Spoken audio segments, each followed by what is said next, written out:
दर्शकवृन्द नमस्कार। सामाजिक विकृति विरुद्ध निरन्तर खबरदारी कार्यक्रम निगरानीमा स्वागत छ। म शङ्कर मोक्तान।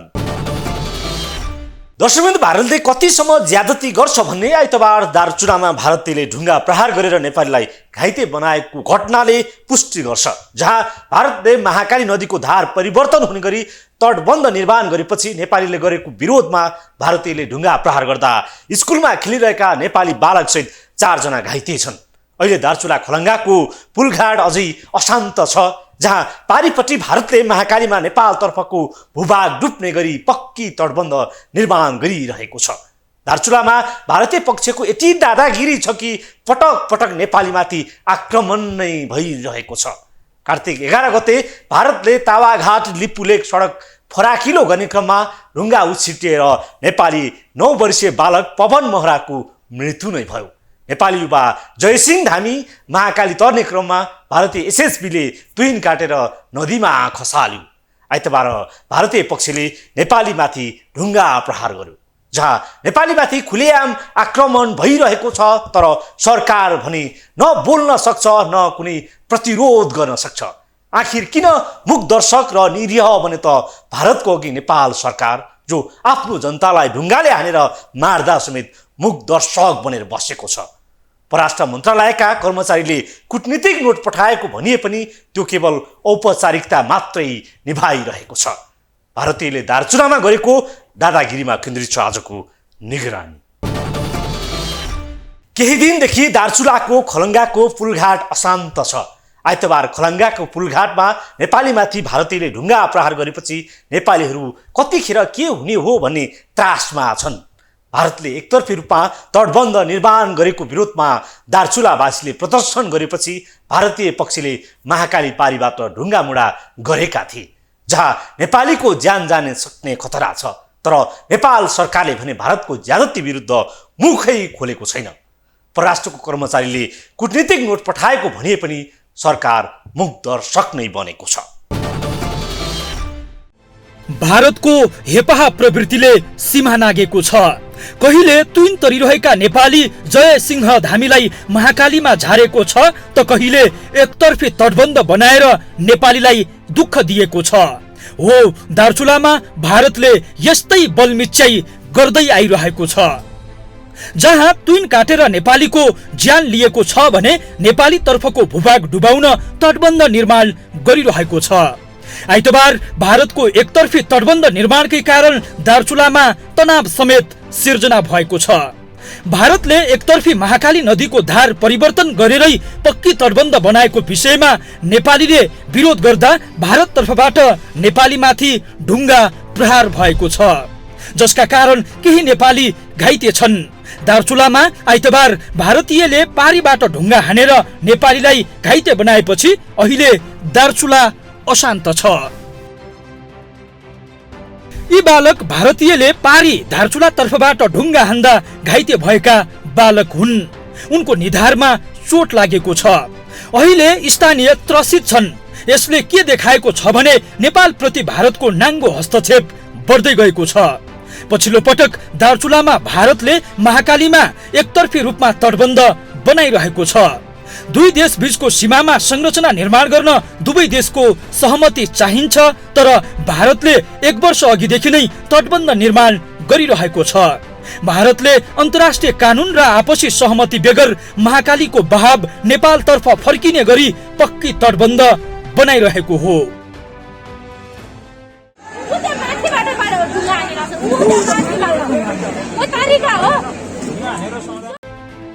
भारतीय पक्षले खलङ्गाको पुलघाटदेखि तल्लो क्षेत्रमा एकतर्फी यसरी 5 मिटरसम्मको पक्की तटबन्ध निर्माण गरिरहेको छ। पारीपट्टि इस्काभेटर राखेर तटबन्ध बनाउँदा यता नेपालतर्फ महाकाली नदीलाई फर्काइएको छ।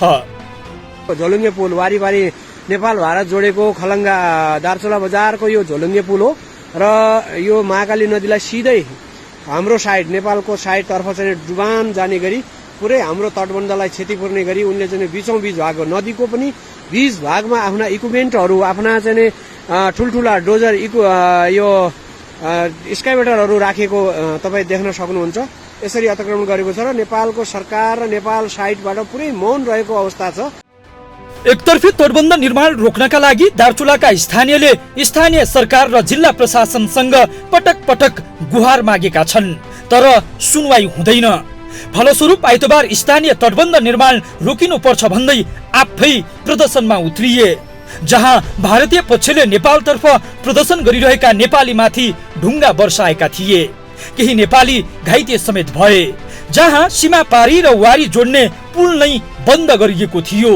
अझै पनि भारतीय पक्षले निर्माण कार्य रोकेको छैन। नदीको बहाव परिवर्तन हुने गरी तटबन्ध बनाइरहे पनि भारतले नेपाली प्रशासनसँग कुनै समन्वय गरेको छैन। भारतले दादागिरी शैलीमा तटबन्ध निर्माण गरिरहेको छ। सुतेको भाड आएर ढुङ्गा त लागिसक्यो न, हाम्रो गाउँको मान्छे उनी आयो पुलिस आयो, सुतेको बिहान उठ्यो उनीहरू, बिहान उठेर गयो। पछि सामान बुढा मान्छे थियो हाम्रो सासू, मेरो नानी दुई बच्चा, सामान सारेर कोही आएको थिएन उही बेला। त्यो हाम्रो यहाँको घर धक्क थियो। 35,000 नेपाल सरकारले दियो, 35,000 मात्र, 35,000 मात्र दियो, उही पछि केही दिएको छैन। भारतले आफ्नो भूभागतर्फ निर्माण गरिरहेको तटबन्धले वर्षातमा नेपालतिर कटानको जोखिम बढाएको छ। वर्षातमा नेपालतिर बाढीको खतरा उच्च रहन्छ। महाकालीको धार परिवर्तनले नेपाली बस्ती डुबानमा पर्छ। गत बर्खामा पनि स्थानीयको घर महाकालीको बाढीले बगाएको थियो। महाकाली नदी त धेरै ठुलो बढेर आउँछ, अहिले सानो हुँदैन। ठुलो बढेर आउँदाखेरि पनि दुईटैतिरको कुनै पनि भूभागमा क्षति नहुने गरी हामीले संरचना निर्माण गर्नुपर्ने हुन्छ। हामीले भारतीय पक्षसँग पनि त्यही भनेका छौँ कि भारततर्फ पनि तटबन्ध निर्माण हुँदाखेरि नेपालतर्फ क्षति हुने गरी हुनु हुँदैन। नदी चाहिँ बिचमा आउने गरी हामीले काम गर्नुपर्छ। त्यसैले दुईतर्फ क्षति नहुने गरी हामीले प्राविधिक मूल्याङ्कन गरेर सधैँ त्यसको निरीक्षण गरेर त्यसरी हामीले काम अगाडि बढाउनुपर्छ भनेका छौँ। र आज पनि अब त्यही खालको सहमति भएको छ। उहाँहरू त्यसमा सकारात्मक हुनुहुन्छ र भोलिदेखि सकेसम्म दुईटै पक्षले पनि सुपरभिजन गर्ने अथवा हेर्ने, थप विवाद आयो भने फेरि बस्ने, फेरि छलफल गर्ने, अनि फेरि कसरी अगाडि बढ्ने त्यसरी समाधान गर्ने भनेर हाम्रो सहमति भएको छ। अन्तर्राष्ट्रिय सन्धि सम्झौता अनुसार सीमा नदीको बहावलाई असर पर्ने गरी कुनै पनि मुलुकले एकअर्काको सहमति बिना भौतिक संरचना निर्माण गर्न पाउँदैनन्। तर भारतले एकलौटी रूपमै पेलेरै तटबन्ध निर्माण गरिरहेको छ। भारतले निर्माण गरिरहेको तटबन्ध भारतको बलमिच्याईको पछिल्लो उदाहरण भएको परराष्ट्रविद हिरणलेलाल श्रेष्ठ बताउँछन्। दार्चुलामा जसरी एकतर्फी रूपले पानीको धार नेपालतर्फ फर्काउने ब्लास्टिङहरू गरेका छ र त्यसको विरोध गर्नेहरूलाई ढुङ्गा प्रहार गरिकन एकजना हाम्रो नेपाली बालक घाइते पनि भएको छ। जहिले पनि हाम्रो ठुलाई भारतले चुनावको बेला अथवा आन्दोलन चलेको बेला रातारात त्यहाँ चाहिँ आफ्नो अनुकूलको संरचना बनाउन खोज्छ, आफ्नो अनुकूल नदी फर्काउन खोज्छ। त्यो बेला पहिले टनकपुरको सम्झौता गरेको पनि यहाँ आन्दोलन चल्या बेला कसैले नबोल्ने बेला एकाएक बनायो। पछि चाहिँ नि आन्दोलनबाट नयाँ 47 सालको सरकार आइसकेपछि बल्ल अनि यो नेपालमा बाँध नबनाइकन लेफ्ट एप्लक्स बाउन्ड नबनाइकन पानी भन्या ठाउँमा जाने भएन। त्यसपछि त्यसलाई सही गराउनलाई गिरिजाप्रसाद कोइराला प्रधानमन्त्रीलाई लगेर सही गरायो, समझदारी भनेर। त्यो पनि पास गर्न नपरोस्, संसदले अनुमोदन गर्न नपरोस् भनेर भने अहिले पनि चाहिँ यहाँ चुनाव चल्या बेला यो पार्टीहरू चुनावमा लाग्या हुन्छ। अहिले आफू हार्ला भनेर भारतको विरोध गर्न सक्दिनँ भनेर गलत समय छानेको देखियो। नेपाल सधैँ चाहिँ यो त के हुन्छ भन्दाखेरि हिमालमा जाँदाखेरि हिउँ पर्छ, कहिलेकाहीँ ओत लाग्ने ठाउँ हुँदैन। त्यो हिउँलाई दुई हातले पन्छाउनु पर्छ, नभए पुरिन्छ भने राष्ट्रियता जोगाउने भन्ने कुरा, देश जोगाउने भन्ने कुरा पनि सधैँ निरन्तर सतर्कता जागरुकता चाहिन्छ। जुन बनाएको छ त्यो गैर कानुनी छ, अन्तर्राष्ट्रिय कानुन मिच्या छ र नेपाल सरकार मुख दर्शक हुनु हुँदैन। नेपाल सरकारलाई बोल्नै पर्छ, विरोध पत्र दिनै पर्छ र त्यसको लागि चाहिँ तुरन्त वार्ताको एजेन्डा बनाउनु पर्छ। जहाँ नेपाल र भारतबीच यसअघि आफू खुसी तटबन्ध नबनाउने सहमति छ, त्यसो त 2077 पुसमा पनि भारतले एकतर्फी रूपमा सदरमुकाम खलङ्गा स्थित जिल्ला अस्पतालको पारीपट्टि बाढीले धार परिवर्तन गरेको नदी क्षेत्र मिचेर करिब 120 मिटर बाँध बनाएको थियो। त्यति बेला पनि भारतीय पक्षले आफू खुसी तटबन्ध बनाएको थियो। अहिले भारतले नदीको बहावमै असर पर्ने गरी तटबन्ध निर्माण गरिरहेको छ। भारतीय पक्षले महाकाली नदीको बहाव नेपालतर्फ फर्किने गरी तटबन्ध निर्माण गर्ने कार्य अगाडि बढाएसँगै नेपाली र भारतीय पक्षबीच पटक पटक विरोध र झडप हुँदै आएको छ। एक वर्षमा दार्चुलामा भारतीय पक्षबाट पटक पटक आक्रमणको प्रयास हुँदै आइरहेको छ। नेपालसँग कुनै पनि सहकार्य नगरी भारतले एकलौटी रूपमा तटबन्ध बनाउँदै नेपालतर्फ नदीको धार फर्काउन खोजेको भन्दै स्थानीय आक्रोशित भएका छन् भने यसको चौतर्फी आलोचना भइरहेको छ। दार्चुलावासीलाई ढुङ्गा प्रहार गरेर घाइते हुँदा समेत किन चुप छन् त सरकार अनि ठुला राजनीतिक दलहरू? के उनीहरू नसुन्ने र नदेख्ने भएका हुन् त? थप प्रसङ्ग जोड्नेछौँ एकैछिनको विश्रामपछि। पहिला त त्यो पारीपट्टि जुत्ता पलिस गर्थे, अहिले त बन्द छ त। कहाँ गएछ त्यो भाइ? हजुर त्यसको के कुरा गर्ने हजुर, त्यो त लोकल बसमा लिन्टी हल्लिँदै आउँदै होला हजुर। अनि भाइ चाहिँ केमा आउँछौ त टाइममै? म त पुऱ्याइदेऊमा आउँछु हजुर। टाइमको पनि बचत, पैसाको पनि बचत। अनि म पनि त सधैँ पुऱ्याइदेऊमै चढ्ने गर्छु नि, अहिले पनि पुऱ्याइदेऊमै आएको। पुऱ्याइदेऊको भाइ कुरेर बसिरहेछ। पुर्याइदेऊ हरदम हरपल 24 घण्टा हामी तपाईको सेवामा। भारतले एकतर्फी नेपाललाई जानकारी नदिई महाकालीमा एकतर्फी तटबन्ध बनाइरहँदा पनि सरकारले मुख खोलेको छैन अनि ठुला दल भन्नेहरू केही भुलेकै छैन।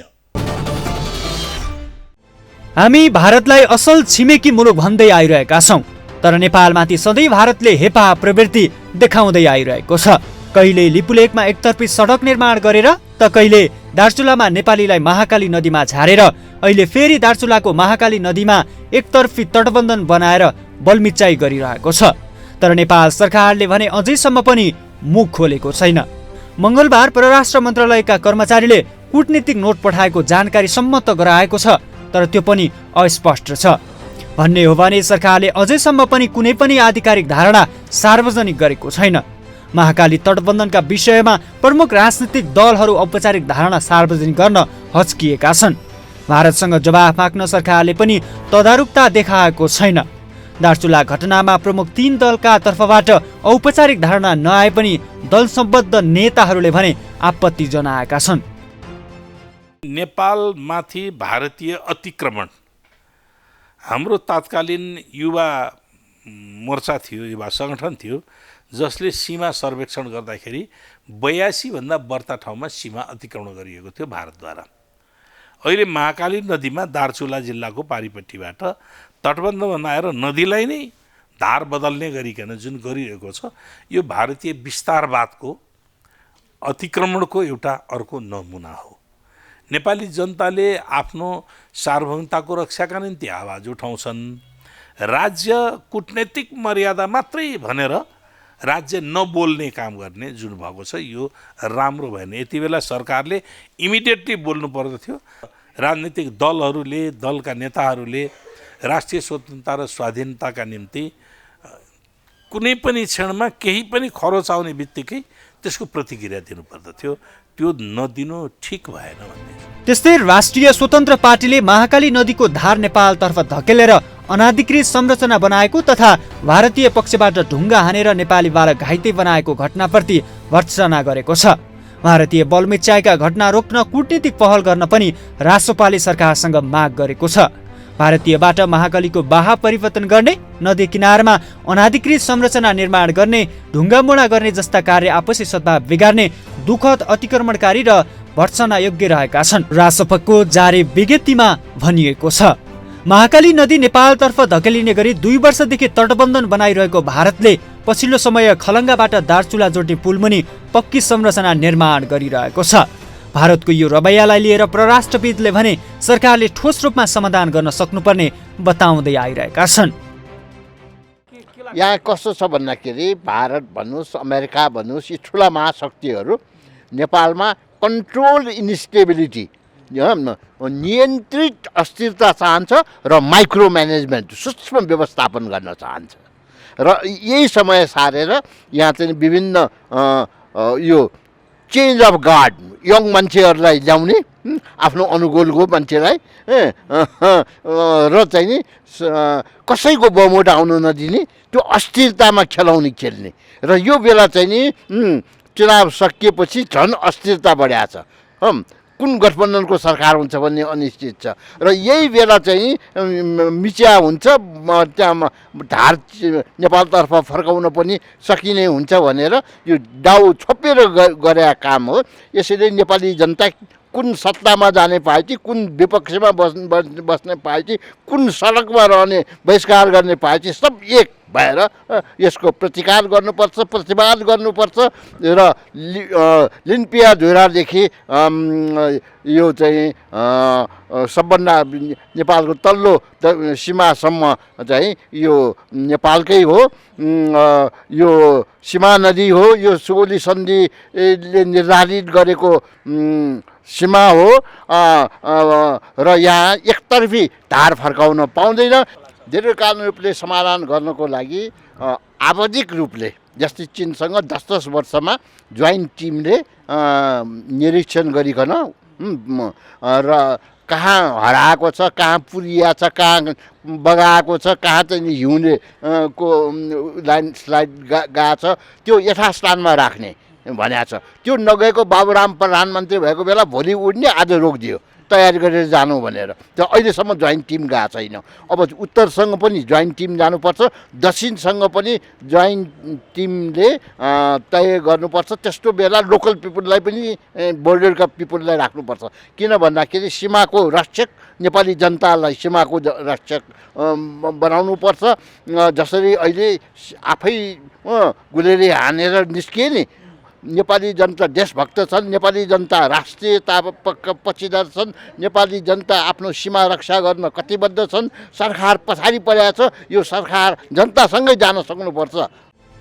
आइतबार नेपाली पक्षले निर्माण रोक्न माग गर्दा भारतीय पक्षबाट ढुङ्गा प्रहार भएको थियो। ढुङ्गा लागेर स्कुलमा खेलिरहेका बालक सहित 4 जना घाइते भएका छन्।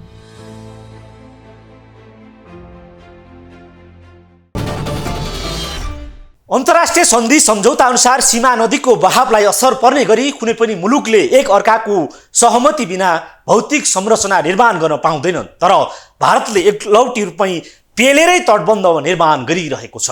भारतले निरन्तर रूपमै नेपालको सार्वभौमिकतामाथि प्रहार गरिरहेको छ तर नेपाल सरकार औपचारिकतामा मात्र सीमित हुँदै आइरहेको छ।